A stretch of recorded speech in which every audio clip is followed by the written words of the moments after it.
Hello friends, I am Shweta Gupta. Welcome to you all in my channel in short.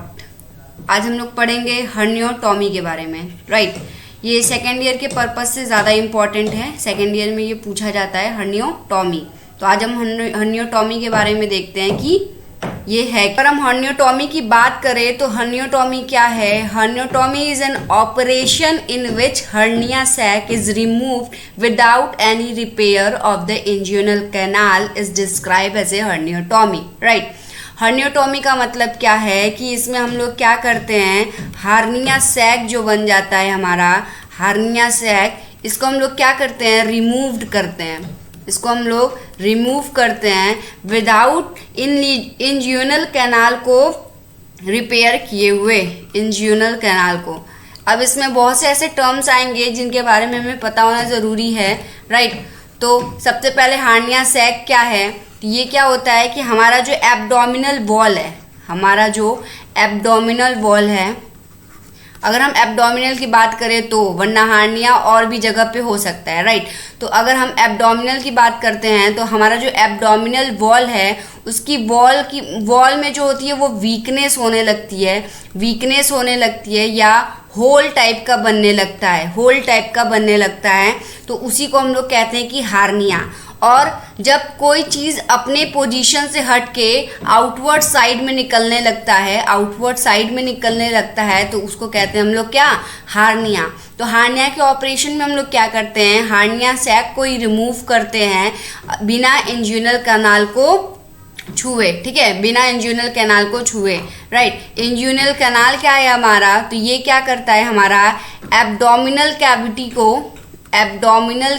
को हमारा pelvic cavity से जोड़ता है। Abdominal cavity को हमारा पेल्विक कैविटी से जोड़ता है, right. It is a type of canal which join our abdominal cavity to pelvic cavity, ठीक। तो इसी में क्या होता है कि हमारा हार्निया जब हो जाता है तो हम बिना इसको हानि कुछ पहुंचाए हम हार्निया सैक को रिमूव करते हैं, राइट। हार्निया बहुत तरीके के हैं। अगर हम हार्निया के टाइप्स के बारे में बात करें, मतलब हार्निया बहुत जगह पे हो सकता है, ज़रूरी नहीं है कि हम केवल अम्बलाइकल या एब्डोमिनल रीजन में ही पढ़ें। हम मोस्टली एब्डोमिनल रीजन का पढ़ते हैं क्योंकि ये मोस्ट कॉमन होता है, राइट। अगर हार्निया की टाइप्स के बारे में बात करें या हार्निया कहाँ कहाँ हो सकता है, तो हार्निया देखिए, एक फीमोरल हार्निया होता है, एक फीमोरल हार्निया होता है। दूसरा हाइटल हार्निया होता है। तीसरा इंसीजनल हार्निया। अभी मैं बताऊंगी कि ये इसके बारे में कि ये कहाँ कहाँ पाए जाते हैं और कैसे होते हैं, तो इनका नाम ये पड़ा है। तो इंसीजनल हार्निया। चौथा होता है अम्बलाइकल हार्निया। पांचवा होता है इंजियोनल हार्निया, राइट। इतने तरीके के हार्निया होते हैं, मतलब इतने जगहों पे हार्निया हो सकते हैं। तो अगर हम फीमोरल हार्निया की बात करें तो फीमोरल हार्निया क्या है? फीमोरल हार्निया क्या होता है कि हमारे थाई के पास, हमारा जो थाई है, हमारा जो फीमर है, हमारे थाई के पास क्या होता है, ग्रोइंग एक एरिया है, राइट। ग्रोइंग एक एरिया है जो कि हमारे क्या करता है, थाई को पेल्विक कैविटी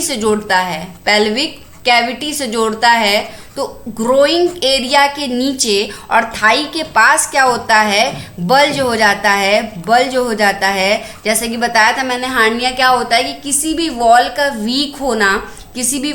वीक होना, राइट, और उसमें होल्स हो जाना या उस जगह का फैलने लगना, राइट, उसी को कहते हैं। तो हमारा जब थाई के पास हो जाता है तो उसको कहते हैं फीमोरल हार्निया, ठीक है। हाइटल हार्निया क्या होता है? हाइटल हार्निया क्या होता है कि हमारा जो स्टमक है उसके अपर पार्ट में अगर हार्निया हो, तो वो क्या होता है, हाइटल हार्निया हो जाता है, ठीक। हाइटी क्या करता है ना, हमारा जो स्टमक का वॉल है ना, वो अपर पार्ट जो वॉल है, स्टमक का अपर पार्ट है ना, वो चेस्ट के साइड में पुश होने लगता है, राइट। तो उसको कहते हैं हाइटल हार्निया, ठीक। अगर हम लोग इंसीजनल हार्निया की बात करें तो इंसीजनल हार्निया क्या है, हमारा जो एब्डोमिनल सर्जरी, अगर कभी हमें फ्यूचर में हमें एब्डोमिनल सर्जरी हुआ होगा किसी कारण, या कोई अलग बीमारी के कारण हमारा एब्डोमिनल सर्जरी हुआ है, उसकी वजह से क्या होता है कि बाद में कुछ हार्निया वाले प्रॉब्लम्स आने लगते हैं, राइट।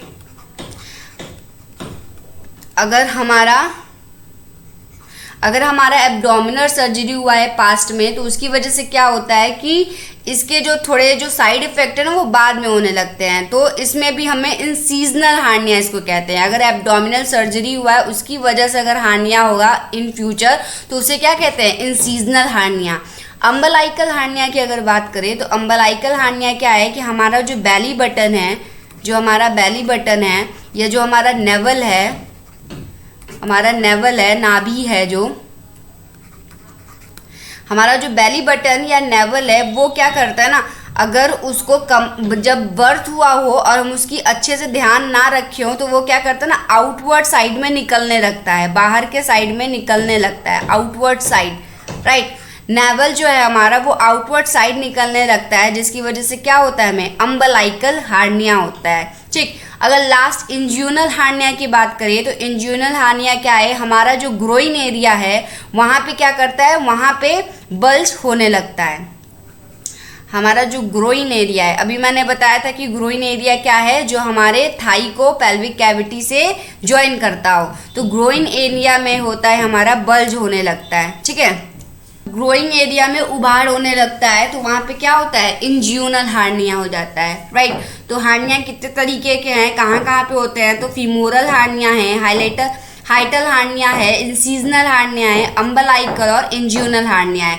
मोस्टली जो कॉमन है वो अम्बलाइकल हार्निया होता है, जो कि एब्डोमेन में हो जाता है, ठीक, एब्डोमेन में हो जाता है। तो हार्नियाटॉमी जैसा कि मैंने बताया वही इस स्लाइड पे लिखा है कि हार्नियाटॉमी क्या है, an operation in which the hernia sac is removed without any repair of the inguinal canal is describe as a herniotomy. मैंने बताया कि जो हार्निया हो जाता है, हमारा हार्निया सैक को ही क्या करते हैं उन लोग, रिमूव करते हैं विदाउट इंज्यूनल कैनाल को छुए, राइट। ये बात अगर कर रही है तो मोस्टली कॉमन जो हमारा होता है ना वो अम्बलाइकल कॉर्निया होता है, तो उसके पॉइंट ऑफ व्यू से, राइट। तो हार्निया की बात करें तो हार्निया क्या है, एबनॉर्मल एग्जिट, मतलब असामान्य किसी चीज़ का निकलना, किसी चीज़ का क्या, असामान्य हमारा जो टिश्यू है उसका निकलना, या किसी ऑर्गन का अपने पोजीशन से बाहर निकलना, या असामान्य तरीके से हो जाना। जैसे कि बावल का अगर एग्जाम्पल लें, ठीक, through the wall of the cavity, अपने कैविटी से बाहर निकलना असामान्य तरीके से, ठीक, उसी को कहते हैं हम लोग क्या, हार्निया, और उसी के ऑपरेशन को हम लोग कहते हैं क्या, हार्नियोटॉमी, राइट। ये समझ में आया होगा आई होप। तो हार्निया कितने तरीके के होते हैं या कहाँ कहाँ हो सकते हैं ये भी मैंने बता दिया, ठीक। Femoral hernia, हाइटल hernia, incisional hernia, umbilical hernia और इंज्यूनल हार्निया। अगर हम लोग रिस्क फैक्टर की बात करें कि मतलब किस तरीके से हार्निया हो सकता है या क्यों हमें हार्निया हो जाता है, तो रिस्क फैक्टर ऑफ हार्निया की अगर बात करें तो देखिए रिस्क फैक्टर क्या है, इसके ज़्यादा नहीं है। पहला तो है स्मोकिंग से देखिए हार्निया भी होने के चांसेस ज़्यादा रहते हैं, राइट। स्मोकिंग या ओवरलोड वर्किंग, मतलब हम अपने क्षमता से ज़्यादा अगर कोई चीज़ उठा रहे हैं, राइट, ज़्यादा टाइम से हम कोई भारी भारी चीज़ें उठा रहे हैं तो उससे भी हार्निया होने के प्रॉब्लम्स हो सकते हैं, राइट। या क्रोनिक ऑब्स्ट्रक्टिव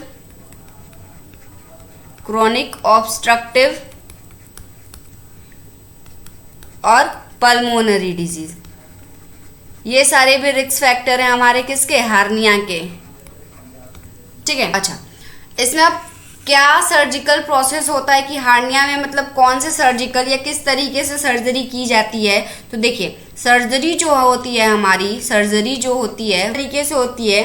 पहला या तो सूचर किया जाता है, दूसरा या तो नेट लगा के उसे अपने पोजीशन पे लाया जाता है, राइट। सूचर या नेट लगा के, सूचर में क्या होता है ना कि जो वाउंड है, जो हमारा जो भी एरिया है जहाँ पे हार्निया हो गया है, उसके जो दो किनारे हैं, राइट, दो किनारे हैं, उसकी जो उन दोनों किनारों को पकड़ के ना स्टिचेस लगाए जाते हैं। तो जो वाउंड होता है, जो जहाँ पे हार्निया हो जाता है, तो उसको क्या करते हैं कि उसका अपर साइड दोनों एजेस को पकड़ के क्या करते हैं, स्टिचेस लगाते हैं, उसे कहते हैं सूचर, राइट। स्टिचेस लगा के छोड़ देते हैं। नेट वाले में क्या होता है कि वो लोग जो भी मतलब एबनॉर्मल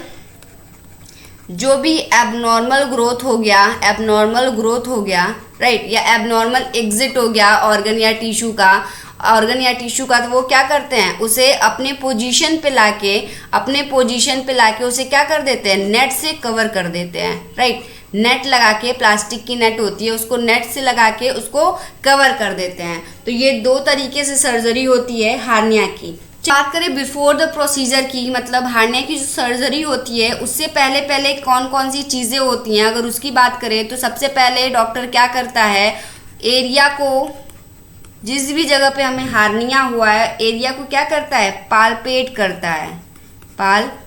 करता है, मतलब उस एरिया को छू के देखता है कि किस जगह पे एग्जैक्टली हार्निया है। दूसरा यूएसजी का यूज़ करते हैं, उससे देखते हैं कि हार्निया किस जगह पे है, राइट। थर्ड अगर बात करें तो कभी कभी डॉक्टर ईसीजी भी कराता है, हमारा बीपी भी चेक करता है, राइट, और हमारा शुगर भी चेक करता है। कोई भी ऑपरेशन या कोई भी सर्जरी होने से पहले हमें ये तीनों चीज़ों की जानकारी होना ज़रूरी है, ठीक। तो बिफोर द प्रोसीजर ये सारी चीज़ें होती हैं, ठीक। और ये जो प्रोसीजर होता है वो क्या एनेस्थेटिक के अंदर होता है, ठीक। ये प्रोसीजर जो होता है वो जनरल एनेस्थेटिक के अंडर में होता है, राइट। तो बिफोर द प्रोसीजर क्या करते हैं, हम एरिया को पालपेट करते हैं, मतलब छू कर देखते हैं, ठीक। उसके बाद हम लोग यूएसजी का भी यूज़ करते हैं ताकि हमें कहाँ पे वो एरिया वो कंफर्म हो जाए, राइट। और क्या करते हैं, ब्लड प्रेशर लेते हैं, ब्लड टेस्ट वगैरह कराते हैं और ईसीजी वगैरह कराते हैं। और ये प्रोसीजर करने से पहले हम लोग जनरल एनेस्थेटिक के अंडर में ये सारी काम करते हैं, ठीक। नेक्स्ट अगर हम बात करें तो पेशेंट जिसको हार्निया है, जिसकी सर्जरी होने वाली है, तो पेशेंट को खाली पेट रहना है, मतलब उसे कुछ खाना नहीं है। Patient must be empty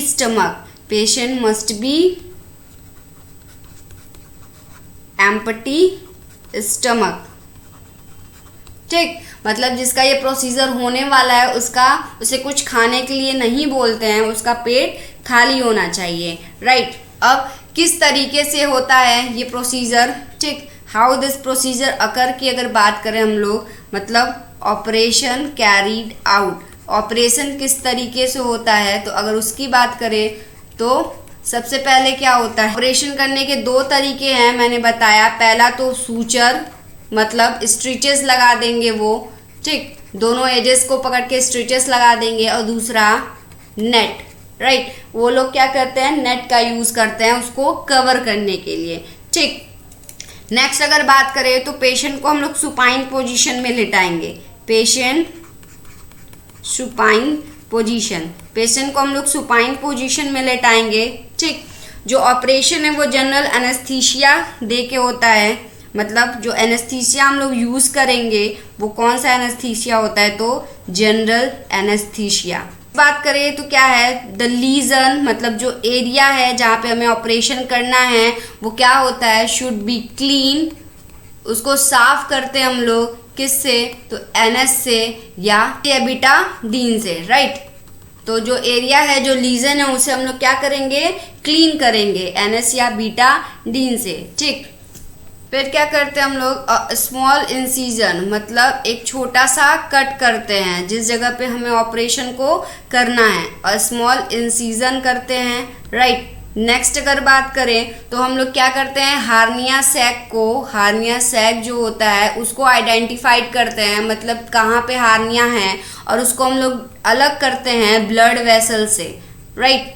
blood vessel से हम उसे अलग करते हैं ताकि हमारा कोई ब्लड वेसल्स वगैरह ना कट जाए, राइट। अगर फिर नेक्स्ट बात करें तो जो हमारा हार्निया है, जो उसके कंटेंट हैं, जो हार्निया के कंटेंट्स होते हैं, मतलब हार्निया तो एक तरीके की बीमारी है ना, हार्निया नाम का कोई चीज़ हमारे बॉडी के अंदर नहीं है, ये हमारा जो नॉर्मली हमारा जो टिश्यू है या ऑर्गन है वो एबनॉर्मल एग्जिट करने लग रहा है, मतलब अपनी जगहों से बाहर निकलने लग रहा है या फैलने लग रहा है या कुछ वॉल्स में उसकी डिस्टर्बेंस हो रही है, उसी चीज़ को हम हार्निया कर रहे हैं, राइट। तो जो हार्निया के कंटेंट होते हैं उसको क्या करते हैं हम लोग, उसको अपनी वापस जगह पे ला के पुश्ड बैक करके हम लोग क्या करते हैं, सूचर करते हैं या नेट से कवरिंग करके उसको वापस से सिल देते हैं, ठीक है। नेक्स्ट यही होता है कि द सैक, जैसा कि मैंने बताया, उसको वापस करके सैक को डिवाइड करके वापस करके क्या करते हैं,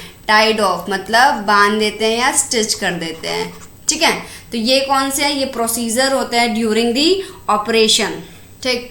नेक्स्ट अगर हम बात करने हैं कि हार्निया का जो प्रोसीजर है या जो हार्निया का ऑपरेशन है वो कितने सक्सेस रेट में है, मतलब सक्सेस है या नहीं है, तो हाँ, मोस्टली जो ऑपरेशंस होते हैं वो सक्सेस हो जाते हैं, ठीक है। मतलब हार्निया का जो ऑपरेशन है वो हाई सक्सेस रेट है, मतलब सक्सेस होने के चांसेस कितने हैं, ज़्यादा होते हैं, हाई सक्सेस रेट है, इसमें कोई प्रॉब्लम नहीं होती है। अब अगर कॉम्प्लिकेशन की बात करें, अगर हम कॉम्प्लिकेशन की बात करें कि कौन कौन से कॉम्प्लिकेशंस आते हैं during the procedure.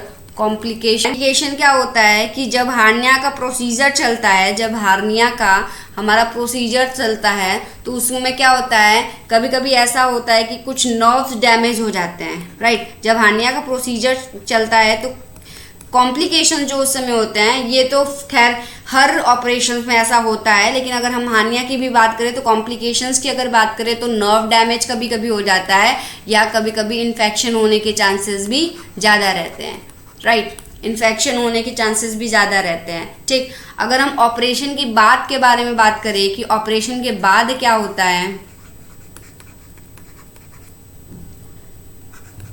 After operation, operation के बाद क्या होता है, तो पेशेंट जो होता है, पेशेंट जो होते हैं जिनका प्रोसीजर हुआ रहता है उनको 2 से 3 दिन के लिए हॉस्पिटल में रहना पड़ता है, हॉस्पिटल में एडमिट रहते हैं, उसके बाद उनका डिस्चार्ज हो जाता है, ठीक है। और उनको स्पोर्ट्स या हैवी फिजिकल वर्क करने के लिए मना किया जाता है, वो भी कुछ हफ्तों तक। हैवी फिजिकल वर्क करने के लिए मना किया जाता है कुछ हफ्तों तक, 3 से 4 वीक तक। उसके बाद ये नॉर्मली अपना सारा काम कर सकते हैं, राइट। तो I hope you all understand कि हार्निया क्या होता है और हार्नियाटॉमी क्या होता है। हार्निया क्या है, हमारा बॉडी का पार्ट नहीं है, hernia is a type of disease. और डिजीज़ क्या है, इसमें क्या होता है, हमारा ही जो टिश्यू या ऑर्गन होता है वो एबनॉर्मल एग्जिट करने लगता है, मतलब अपने जगह से छोड़ के वो आगे की तरफ फैलाव करने लगता है, ठीक है। उसी को हम लोग कहते हैं हार्निया। और हार्निया के ऑपरेशन को या सर्जरी को ही कहते हैं हार्नियाटॉमी। हार्नियाटॉमी कितने तरीके के होते हैं तो मैंने बता दिया, फिमोरल, ठीक, और भी जो 5-6 बताए मैंने वो, ठीक। मोस्टली जो मोस्ट कॉमन है वो अम्बलाइकल हार्निया है, राइट। अम्बलाइकल हार्निया है, इसका सक्सेस रेट कितना है, तो हाई सक्सेस है, मतलब इसमें सक्सेस रेट में बिलीव कर सकते हैं कि ये सक्सेस हो सकता है, इसमें ज़्यादा प्रॉब्लम नहीं होती है। कॉम्प्लिकेशन जो आते हैं ड्यूरिंग द प्रोसीजर तो यही होता है कि नर्व डैमेज हो सकता है या इन्फेक्शन होने के चांसेस रहते हैं। 2 तरीके से हार्निया की सर्जरी होती है, ऑपरेशन होता है, कौन कौन सा, तो हार्निया एक तो सूचर लगा के, मतलब वाउंड के जो भी घाव है उसके दोनों एजेस को पकड़ के हम लोग क्या करते हैं, स्टिच लगाते हैं, राइट। दूसरा क्या करते हैं कि हम जो भी ऑर्गन है या जो भी हार्निया सैक है के कंटेंट हैं उसे अपनी जगह पे वापस करके क्या करते हैं, नेट से कवर अप कर देते हैं, ठीक है। वो प्लास्टिक का नेट अपने आप ही वो कुछ समय बाद वो गल जाता है, तो उसकी टेंशन लेने वाली कोई बात नहीं है, ठीक। बिफोर प्रोसीजर की बात करें तो क्या करते हैं कि हम USG देखते हैं, ब्लड टेस्ट, BP, ये सारी चीज़ें पेशेंट का चेक करते हैं। पेशेंट का स्टमक जो है वो एम्प्टी होना चाहिए, मतलब पेशेंट खाया हुआ नहीं रहना चाहिए, राइट। आफ्टर द ऑपरेशन की बात करें तो क्या होता है कि 2-3 दिन तक हॉस्पिटल में पेशेंट एडमिट रहता है, उसको भारी सामान या भारी चीज़ करने से या स्पोर्ट्स वगैरह खेलने से लिए कुछ हफ्तों के लिए मना किया जाता है, बाकी उसके बाद वो सारा अपना काम नॉर्मल कर सकता है। तो हार्नियाटॉमी में शॉर्ट में अगर देखा जाए तो हार्नियाटॉमी यही था इन शॉर्ट, राइट। हार्नियाटॉमी में हमें बस इतना ही पढ़ना था, ठीक। तो अगर आपको कुछ नहीं समझ में आया तो आप उसको कमेंट सेक्शन में जाके कमेंट कर सकते हैं। एंड प्लीज़ सपोर्ट मी आपका एक कमेंट, आपका एक लाइक मुझे मोटिवेट करता है। Thank you so much, keep watching, like, subscribe and share. Thank you so much.